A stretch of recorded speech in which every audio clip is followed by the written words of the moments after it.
Bwana Yesu asifiwe. Nakusalimu katika jina la Yesu Kristo. Kwa majina naitwa Pastor Yohana, mtoto wa nabii wa matamko wa huduma ya Love of Christ inayopatikana jijini Dar es Salaam, za Kiemu na mtaa wa Kichemchem kwa Matope. Na hapa nikiwa madhabahuni kama unavyoona, niwakaribishe kwenye ibada kubwa kabisa ya kesho, ibada ya kushughulikia matatizo ya kichawi. Unajua kuna mambo unayapitia kwenye maisha yako, unjui changamoto ni nini, kumbe kuna uchawi ulifanyika.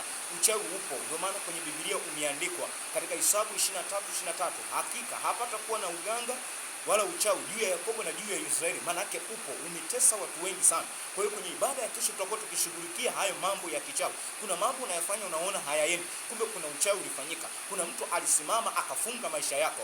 Kama una wagonjwa nyumbani, wewe walete kwenye ibada hii, wala sio ibada ya kupanga kukosa, kwa maana Yesu mpenda miujiza. Kuna jambo amelikusudia juu ya maisha yako, anaenda kukufungua. Alika na wengine, tuungane kwa pamoja katika ibada hii kubwa kabisa, na neema ya Mungu iko tayari kwa ajili ya kuhudumia maisha yako.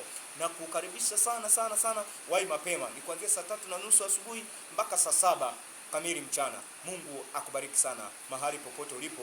Shalom, amen.